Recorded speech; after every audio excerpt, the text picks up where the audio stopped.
నమస్కారం. G3 news వార్తలకు స్వాగతం. ముందుగా వార్తల్లోని ముఖ్యాంశాలు. వందనం కొదుమూరు లిఫ్టుతో సస్యశ్యామలమవుతుందన్న భట్టి, సాగునీటితో గ్రామాల రూపురేఖలు మారతాయన్న డిప్యూటీ సీఎం, వలసలు తగ్గి గ్రామీణ జీవనం బలోపేతమవుతుందని వ్యాఖ్య, అభివృద్ధి అంటే భూమి మీద కనిపించాలన్న భట్టి. బీఆర్ఎస్ గద్దెలపై తాటికొండ రాజయ్య వ్యాఖ్యలు. బీఆర్ఎస్ గద్దెల జోలికి వస్తే మాడి మసవుతారని వ్యాఖ్య, రేవంత్ భ్రమలో ఉన్నారంటూ తాటికొండ రాజయ్య ఫైర్, రాజకీయ దాడులతో బీఆర్ఎస్ మరింత బలోపేతమవుతుందని వ్యాఖ్య, వెనక్కి తగ్గే ప్రసక్తే లేదని స్పష్టం. ఏపీలో నేరాలు పెరుగుతున్నా ప్రభుత్వానికి సిగ్గులేదా అంటూ మేరుగ నాగార్జున ఫైర్, శాంతి భద్రతలు క్షీణించాయంటూ వైసీపీ స్పష్టం, నేరస్తులకు రక్షణ ఇస్తోందన్న ప్రభుత్వంపై ఆరోపణ, ప్రజల భద్రతే ప్రభుత్వ బాధ్యత అని డిమాండ్. కేసీఆర్ పేరు లేకుండా రేవంత్ రాజకీయమే లేదన్న గాదరి, అభివృద్ధిని ప్రశ్నిస్తే కేసీఆర్ దూసనే జవాబన్న ఆరోపణ, పాలన చేతకాకి విమర్శల దారి పట్టారని వ్యాఖ్య, రేవంత్ పాలనలో ప్రజలకు నిరాశ మిగిలిందని విమర్శ. పొట్లపూర్ లిఫ్టుతో 30 చెరువులకు నీరందిస్తున్నామన్న మంత్రి సీతక్క, రామప్ప నీటితో ములుగు రైతులకు సాగునీటి ఊరట, 7,500 ఎకరాలకు నీరు అందించే పొట్లపూర్ లిఫ్ట్ పథకం అందిస్తామని హామీ, గిరిజన ప్రాంత సాగునీటికి 143 కోట్ల ప్రాజెక్టు ప్రకటించిన మంత్రి. రామప్ప చెరువు నుంచి నీటిని మళ్లించి పొట్లపూర్ లిఫ్ట్ ఇరిగేషన్ పథకం ద్వారా 30 చెరువులను నింపడంతో పాటు 7,500 ఎకరాలకు సాగునీరు అందించడమే ప్రజాప్రభుత్వ లక్ష్యమని మంత్రి ధనసరి అనసూయ తెలిపారు. ఈ పథకాన్ని 143 కోట్ల రూపాయల అంచనా వ్యయంతో అమలు చేయనున్నట్లు వెల్లడించారు. ఈ ప్రాజెక్టు పూర్తయితే ములుగు పరిసర ప్రాంతాల రైతులకు సాగునీటి సమస్య శాశ్వతంగా పరిష్కారం అవుతుందని చెప్పారు. వర్షాధార వ్యవసాయంపై ఆధారపడే రైతులకు ఇది వరంలా మారనుందని తెలిపారు. చెరువులు నిండితే భూగర్భ జలాలు పెరిగి తాగునీటి ఇబ్బందులు కూడా తగ్గుతాయని పేర్కొన్నారు. ప్రజాప్రభుత్వం వ్యవసాయాన్ని ప్రథమ ప్రాధాన్యంగా తీసుకుని పనిచేస్తోందని, గిరిజన ప్రాంతాల అభివృద్ధికి ప్రత్యేక దృష్టి సారించామని మంత్రి సీతక్క స్పష్టం చేశారు. ములుగు మండలంలో పొట్లాపురం లిఫ్ట్ దానికి దాదాపుగా 8,000 ఎకరాలు ఇప్పుడున్న ఆయకట్టు, ఇంకా కొంచెం చేసుకుంటే 15,000-20,000 ఎకరాలకు కూడా పారుతుంది. 143 కోట్ల రూపాయలతోటి ఈరోజు క్యాబినెట్లో మొట్టమొదటిసారి వరంగల్ జిల్లాలో తలాపునే గోదావరి ఉండి ఉమ్మడి వరంగల్ జిల్లాలో అప్పటి నుంచి చేసిన పోరాటం ఇన్నాళ్లకు కల నెరవేరినందుకు నిజంగా రైతన్నల యొక్క చెమట చుక్కలను చూసిన వ్యక్తులుగా రోజు అరే నీళ్ళు ఇక్కడి నుంచే పోతున్నాయి, ఇక్కడ వస్తలేవు, పక్కనే 100 కిలోమీటర్లు మాకు గోదావరి ప్రవహించేది, నీళ్ళు రాలేదు. ఈరోజు సమ్మక్క సారలమ్మ సన్నిధిలో జరిగిన క్యాబినెట్లో 143 కోట్ల రూపాయలు ఇస్తూ మరి ఆమోదం తెలిపినందుకు ముఖ్యమంత్రి గారికి, సంబంధిత శాఖ మంత్రులు ఉత్తమ్ కుమార్ రెడ్డి అన్న గారికి, మా సహచర మంత్రులందరికీ కూడా ధన్యవాదాలు, శుభాకాంక్షలు తెలియజేస్తారు. కర్ణాటకలో డీజీపీ ర్యాంక్ అధికారి రామచంద్రరావుపై తీవ్ర ఆరోపణలు సంచలనం సృష్టిస్తున్నాయి. డీజీపీ కార్యాలయంలోనే అశ్లీల కార్యకలాపాలకు పాల్పడ్డారంటూ వీడియోలు వెలుగులోకి రావడంతో విషయం సీఎం సిద్ధరామయ్య దృష్టికి చేరింది. వెంటనే ఈ వ్యవహారంపై విచారణకు ఆదేశాలు జారీ చేశారు. వీడియోలు వైరల్ కావడంతో మీడియా ముందుకొచ్చిన రామచంద్రరావు ఇవన్నీ ఏఐ సాయంతో తయారు చేసిన నకిలీ వీడియోలని ఆరోపించారు. ఈ వ్యవహారం రాజకీయ పరిపాలనా వర్గాల్లో తీవ్ర చర్చకు దారితీసింది. అంతేకాదు బంగారం స్మగ్లింగ్ కేసులో ఉన్న తాన్యారావు తండ్రి రామచంద్రరావు కావడం వివాదాన్ని మరింత పెంచింది. నిజానిజాలు తేలే వరకు వేచి చూడాలని కొందరు, ఉన్నతాధికారిపై ఇలాంటి ఆరోపణలు రావడమే బాధాకరమని మరికొందరు అభిప్రాయపడుతున్నారు.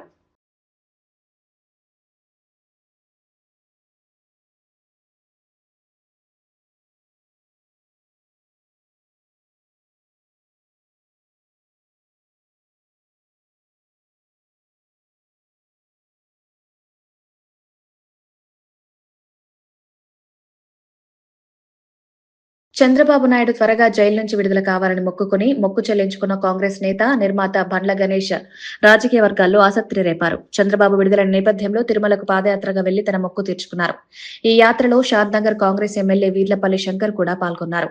రాజకీయ భిన్నతత్వాలున్నప్పటికీ వ్యక్తిగత విశ్వాసాలే తనకు ఈ మొక్కును ప్రేరేపించాయని బండ్ల గణేష్ తెలిపారు. ఈ ఘటన రాజకీయంగా చర్చకు దారితీసింది. కాంగ్రెస్ నేతగా ఉండి టీడీపీ అధినేత కోసం మొక్కు చెల్లించడంపై వివిధ వర్గాల్లో భిన్న స్పందనలు వ్యక్తమవుతున్నాయి. అయితే భక్తి, నమ్మకాలు రాజకీయాలకు అతీతమని కొందరు అభిప్రాయపడుతున్నారు. ఈ ఘటన 2 రాష్ట్రాల రాజకీయాల్లో ఆసక్తికర చర్చకు కారణమైంది.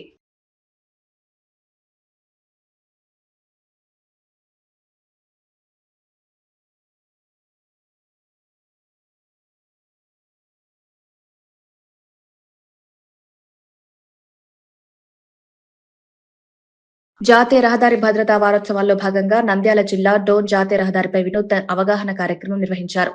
ఎంవీఐ క్రాంతి కుమార్, పట్టణ సీఐ ఇంతియాజ్ బాషా, యముడు, చిత్రగుప్తుడి వేషధారణలో రోడ్డుపైకొచ్చి ప్రయాణికులను ఆకట్టుకున్నారు.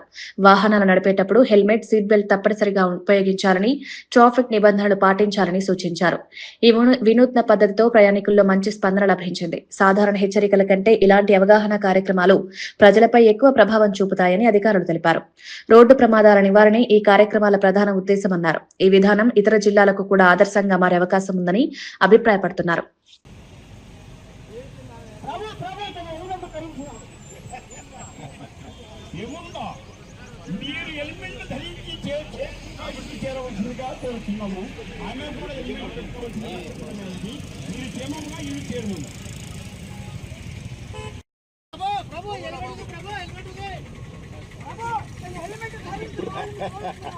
ఇది మాకు కావలసినది.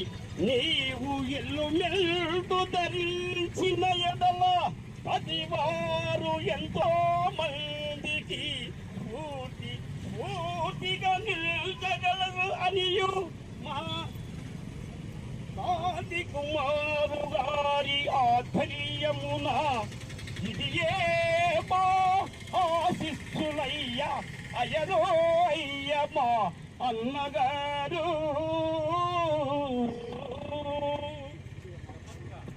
బాబు ఇది ఏ మా కానుక, మీరు క్షేమంగా ఇల్లు చేరవలసిందిగా కోరడమైనది. కొమ్ము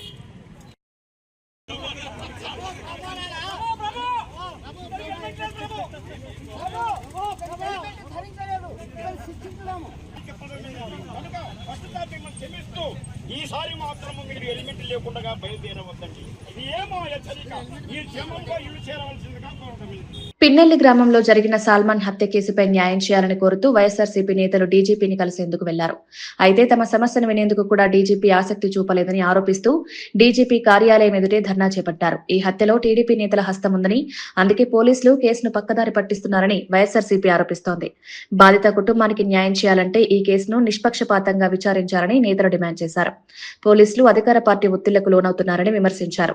ఈ ఘటన ఏపీలో రాజకీయాల్లో ఉద్రిక్తత నెలకొంది. ప్రభుత్వం స్పందించి నిజమైన దోషులను శిక్షించాలని ప్రజా సంఘాలు కూడా కోరుతున్నాయి.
ఇచ్చిన ఎన్నికల హామీలు అమలు చేయకుండా తెలంగాణ ప్రజలకు ద్రోహం చేస్తూ రేవంత్ రెడ్డి ప్రభుత్వం రౌడీ రాజకీయాలకు పాల్పడుతోందని మాజీ ఎమ్మెల్యే దాస్యం వినయ్ భాస్కర్ తీవ్ర విమర్శలు చేశారు.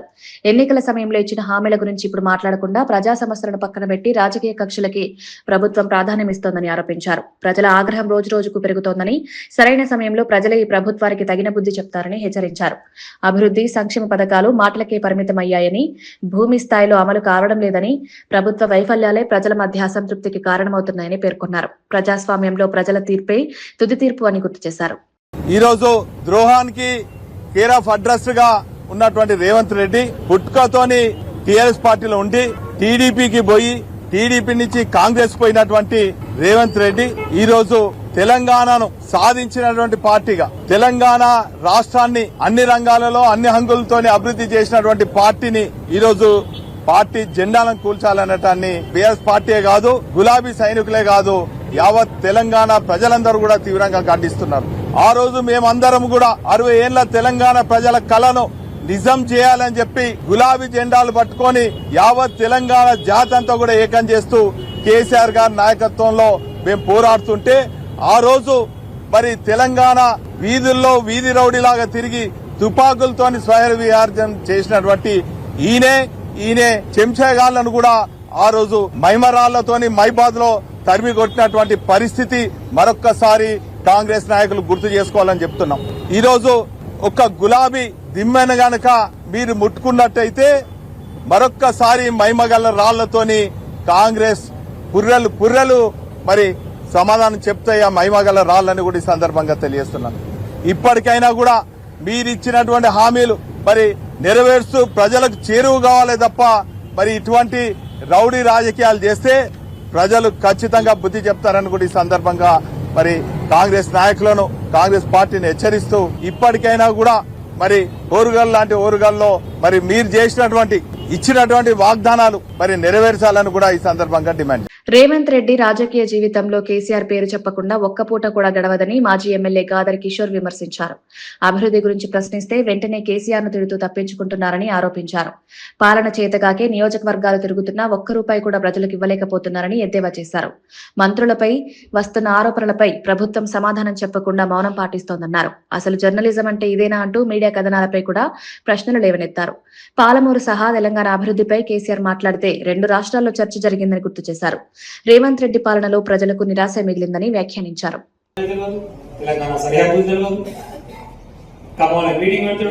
Congress party PCC Congress party ముఖ్యమంత్రి ఉంటాడు. తెలుగుదేశం పార్టీని కథం చేసిన కేసీఆర్ మనం కథం చేయాలి. ఏ మనిషి తెలుగుదేశం పార్టీలో ఉన్నావా, కాంగ్రెస్ పార్టీలో ఉన్నావా, ఈడున్నావు పార్టీ ఇంత లక్కోగాడు మన దౌర్భాగ్యం ఏంటంటే మీరు మన ముఖ్యమంత్రి అయినా మన దౌర్భాగ్యం. మరి బుద్ధి చెప్పాలంటే ఏం చేయాలి? ఎన్నికలు మనం మన అస్త్రాన్ని ఉపయోగించుకొని కారు మీద ఓటేపించుకున్నాం. తెలంగాణ రాష్ట్ర అభివృద్ధి సంక్షేమ కార్యక్రమాలకు సంబంధించి నువ్వు చేసింది ఏదంటే బయటకు శ్వేతపత్రం రిలీజ్ చేసి ఇవాళ నేను 2 సంవత్సరాలు చేసిన నిర్ణయాలు ఇది అభివృద్ధి చెప్పు. ప్రతిసారి బీఆర్ఎస్ పార్టీ అధినేతను పట్టుకుని 5 సంవత్సరాలు మాట్లాడతా అంటే రేవంత్ రెడ్డి మంచిది కాదు, తస్మాత్ జాగ్రత్త. ప్రజాక్షేత్రంలో ప్రజలే నీకు తగిన గుణపాఠం చెప్తారు. చెప్పులతో చీపులతో దెబ్బలు కొట్టే పరిస్థితి వస్తుంది. దయచేసి అలాంటి పరిస్థితి తెచ్చుకోకు అని చెప్పేసి నేను విజ్ఞప్తి చేస్తాను. నిన్న మనం మాట్లాడాను తొడమగౌ రేవంత్ రెడ్డి ఖమ్మంలో మాట్లాడాడు. ఏది పడుతుంది మళ్ళా కేసీఆర్ నువ్వు ఏం అభివృద్ధి చేస్తూ చెప్పురా అంటే చెప్పడు, సంక్షేమ కార్యక్రమాలు చెప్పురా అంటే చెప్పడు. ఇన్నే కదా మున్సిపాలిటీకి వచ్చి మీటింగ్ పెట్టిపోయినావు కదా తిరుమలగిరిలో మన దాని లెక్క రూపాయి ఇచ్చిన రూపాయి ₹1 స్థానిక నాయకుడు అడగడు, ఆయన ఇయ్యడు. రాష్ట్ర ముఖ్యమంత్రి నీ నియోజకవర్గానికి వస్తే నీ నియోజకవర్గంలో ఉన్నటువంటి సమస్యలను ముందర ప్రస్తావించి వరంగల్ జిల్లా వర్ధన్నపేటలో నిర్వహించిన ఇందిరా మహిళా శక్తి సంబరాల్లో కాంగ్రెస్ ఎమ్మెల్యే కేఆర్ నాగరాజుకు నిరసన ఎదురైంది. నియోజకవర్గంలో ఎలాంటి అభివృద్ధి పనులు జరగలేదని మహిళలు ఆయనను నిలదీశారు. చెరువుల్లో నీళ్లు లేవని, వ్యవసాయం కష్టాల్లో ఉందని ఆవేదన వ్యక్తం చేశారు. ఇందిరమ్మ ఇండ్ల పంపిణీలో అవకతవకలు జరుగుతున్నాయని ఆరోపించారు. ప్రభుత్వ కార్యక్రమానికి వచ్చిన ఎమ్మెల్యే ఎదుటే మహిళలు తమ సమస్యలను నేరుగా చెప్పడం రాజకీయంగా ప్రాధాన్యం సంతరించుకుంది.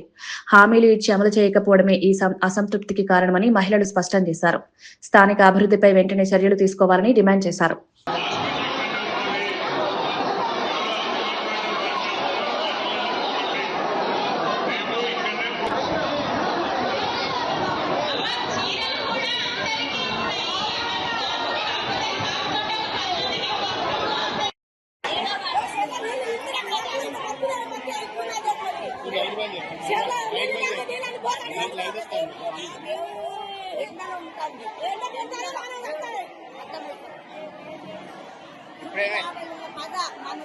ఏమైంది మరి ఇప్పుడు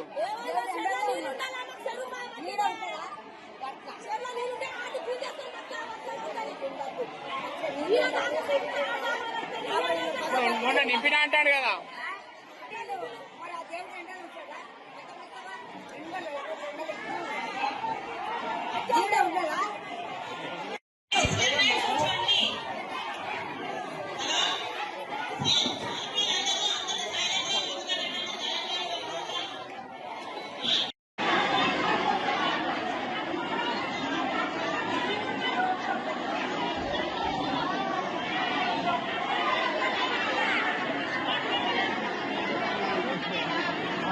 నేషనల్ క్రైమ్ రికార్డ్స్ నివేదికలను ఊటంకిస్తూ ఆంధ్రప్రదేశ్లో దాడులు అఘాయిత్యాలు అత్యధికంగా జరుగుతున్నాయని వైఎస్ఆర్సీపీ నేత మేరుగు నాగార్జున విమర్శించారు. ఇలాంటి నివేదికలు వస్తున్నా ప్రభుత్వానికి కనీసం సిగ్గు కూడా రావడం లేదని ఆగ్రహం వ్యక్తం చేశారు. శాంతి భద్రతలు పూర్తిగా క్షీణించాయని, ప్రజలు భయంతో జీవించాల్సిన పరిస్థితి ఏర్పడిందన్నారు. నేరాలను అరికట్టడంలో ప్రభుత్వం విఫలమైందని, అధికార పార్టీ నాయకులే రక్షణ పొందుతున్నారని ఆరోపించారు. పోలీస్ వ్యవస్థను రాజకీయ ప్రయోజనాల కోసం వాడుతున్నారని విమర్శించారు. ప్రజల భద్రతే ప్రభుత్వ ప్రధాన బాధ్యత అని గుర్తు చేస్తూ తక్షణమే కఠిన చర్యలు తీసుకోవాలని డిమాండ్ చేశారు. చివరికి ఎల్లి ఏడీజీ గారికి కాగితం ఇవ్వడానికి అవకాశం కల్పించారు. దానికి కారణం పత్రికలు చూశారు ఎంతసేపు ఏం జరిగిందో. నేషనల్ క్రైమ్ రికార్డ్ బ్యూరో ప్రకారం భారతదేశంలో అత్యున్నతంగా ఆంధ్రప్రదేశ్ లో దాడులు అఘాయిత్యాలు అమానుషాలు జరుగుతా ఉన్నాయని వస్తా ఉన్న రిపోర్ట్స్ మీకు చిగ్గు రాలేదంటే ఈ ప్రభుత్వం బాధ్యత వహించాల్సిన అవసరం లేదా అని అడుగుతా ఉన్నాం. అందుకనే ఈరోజు మా డిమాండ్ ఒకటే, ఈ రాష్ట్రంలో బాబాసాహెబ్ అంబేద్కర్ గారు రచించిన రాజ్యాంగం అపమాస్యం అవ్వద్దు, రాజ్యాంగ వ్యవస్థ కూలదోయొద్దు, మీ రెడ్ బుక్ రాజ్యాంగాన్ని నడపద్దు, చట్ట ప్రకారం అకౌంటబిలిటీతో పనిచేయమని ప్రభుత్వాన్ని డిమాండ్ చేస్తా ఉన్నాం. మేము అధికారంలో ఉన్నాం, మా నాయకుడు అధికారంలో పనిచేశాడు. బాబాసాహెబ్ అంబేద్కర్ గారి విగ్రహాన్ని పెడితేనే ఈ రోజు మీ ప్రభుత్వం వచ్చిన తర్వాత దానిని కూడా మరుగున పరచాలని చూస్తా ఉంటే దళితులకు నిలువ నీళ్ళు ఎక్కడ ఉందని అడుగుతా ఉన్నా. అందుకనే ఈ రోజు బందా సాల్మన్ హత్య ప్రభుత్వ హత్యే. తప్పకుండా ఆ కుటుంబాన్ని ఆదుకోవాలా, ₹1 కోటి ఎక్స్‌గ్రేషియా ఇవ్వాలా, 5 ఎకరాలు భూమి ఇవ్వాలా, చట్ట ప్రకారమైన చర్యలు బాధ్యుల మీద చర్య తీసుకోవాలా, సిబిఐ ఎంక్వైరీ చేయాలని చెప్పేసి డిమాండ్ చేస్తా ఉన్నా. బీఆర్ఎస్ జెండా గద్దెలకు, మేడారం గద్దెలకు ఉన్నంత శక్తి ఉందని మాజీ ఎమ్మెల్యే తాటికొండ రాజయ్య సంచలన వ్యాఖ్యలు చేశారు. బీఆర్ఎస్ గద్దెల జోలికి వస్తే మాడి మసవుతారని హెచ్చరించారు. రేవంత్ రెడ్డి బీఆర్ఎస్ ను సమాధి చేస్తారనుకోవడం భ్రమ మాత్రమేనని, ఆయన మంత్రులే చివర ఆయనకు సమాధి కట్టే పరిస్థితి వస్తుందని వ్యాఖ్యానించారు. ప్రభుత్వం చేస్తున్న రాజకీయ దాడులు బీఆర్ఎస్ ను మరింత బలోపేతం చేస్తున్నాయన్నారు. ప్రజల్లో బీఆర్ఎస్ పై నమ్మకం పెరుగుతోందని, ప్రభుత్వ వైఫల్యాలు దీనికి కారణమన్నారు. రాజకీయ పోరాటంలో వెనక్కి తగ్గే ప్రసక్తే లేదని స్పష్టం చేశారు. మళ్ళీ చంద్రబాబు నాయుడు సంకల చూడటానికి నువ్వు రంగం సిద్ధం చేసుకుంటావని కూడా చెప్పడం జరుగుతుంది. తస్మాత్ జాగ్రత్త రేవంత్ రెడ్డి. ఒక్కసారి మరి మళ్ళెత్తు మాట బీఆర్ఎస్ పార్టీ అంటే మొత్తం బీఆర్ఎస్ పార్టీ అందరు కలిసి ఒక్కసారి ఫూ అని ఉంచా ఎక్కడికో కొట్టుకో పరిస్థితి ఉంటుంది. అది ఒకటేమో ఆ మాట అన్నాడు. రెండో మాట ఏమన్నాడంటే ఒక రాజ్యాంగబద్ధమైన పోస్టులో ఉండి, రాజ్యాంగ పరిధిలో ఉండి, ఆయనను రాజ్యాంగాన్ని పరిరక్షించే ముఖ్యమంత్రిగా ఉండి నిన్న సంఘ విద్రోహులు మాట్లాడినట్టు బీఆర్ఎస్ పార్టీ గద్దెలు కూల్చండి అని చెప్పేసి మాట్లాడారు. బీఆర్ఎస్ గద్దెలంటే అవి సమ్మక్క సారలమ్మ గద్దెలతో సమానం. వాటి ముట్టుకుంటే, ఆ గద్దెలను ముట్టుకుంటే భస్మం అయిపోతారని చెప్పేసి కూడా హెచ్చరిస్తా ఉన్నారు. ఎవరైనా రేవంత్ రెడ్డి కానీ, కడియం శ్రేయర్ కానీ లేదా కాంగ్రెస్ తొత్తులు ఎవరైనా కనుక బీఆర్ఎస్ పార్టీ గద్దెల దగ్గరికి వస్తే మాడి మష అయిపోతారని చెప్పేసి అది సమ్మక్క గద్దెలకు ఎంత పవర్ ఉందో 60 లక్షల సభ్యత్వంతో తయారైన గద్దెలవి. మొత్తం ఒక గద్దె అంటే అది హైదరాబాద్ లోని దుర్గం చెరువు పరిస్థితిపై తీవ్ర విమర్శలు వెలువెత్తుతున్నాయి. ఒకప్పుడు బ్రహ్మాండంగా స్వచ్ఛమైన నీటితో కలకలలాడిన దుర్గం చెరువును పాలకవర్గం పూర్తిగా నిర్లక్ష్యం చేసిందని ఆరోపణలు వస్తున్నాయి. హైడ్రా పేరుతో చేస్తున్న పబ్లిసిటీ స్టంట్లు తప్ప చెరువు సంరక్షణలో ఎలాంటి గట్టి చర్యలు కనిపించడం లేదని స్థానికులు మండిపడుతున్నారు. 2 సంవత్సరాల క్రితం ఉన్న చెరువు అందాన్ని ఇప్పుడు పూర్తిగా నాశనం చేశారని విమర్శిస్తున్నారు. మురుగునీరు ఆక్రమణలతో చెరువు దుర్వాసన వెదజల్లుతోందని, పర్యావరణానికి తీవ్ర హాని జరుగుతోందని ఆవేదన వ్యక్తం చేస్తున్నారు. అభివృద్ధి పేరుతో ప్రకటనలు మాత్రమే చేస్తూ భూమి స్థాయిలో పనులు చేయకపోవడమే ఈ దుస్థితికి కారణమని ప్రజలు అంటున్నారు. వెంటనే పునరుద్ధరణ చర్యలు చేపట్టాలని డిమాండ్ చేస్తున్నారు.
వందనం కొదుమూరు లిఫ్ట్ ఇరిగేషన్ పథకం ద్వారా ఈ ప్రాంతంలో సాగునీరు పారిస్తూ ఆనాడిచ్చిన మాటను నిలబెట్టుకుంటున్నామని డిప్యూటీ సీఎం భట్టి విక్రమార్క తెలిపారు. గతంలో కొట్లాటలు, రాజకీయ ఘర్షణలతో అట్టుడిగిన ప్రాంతంలో ఇప్పుడు పచ్చని పంట పొలాలు కనిపిస్తున్నాయన్నారు.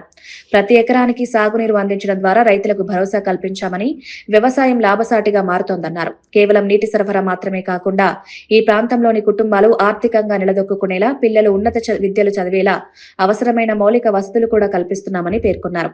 ఈ పథకం వల్ల గ్రామాల రూపురేఖలు మారుతున్నాయని, వలసలు తగ్గి గ్రామీణ జీవనం బలోపేతమవుతోందన్నారు.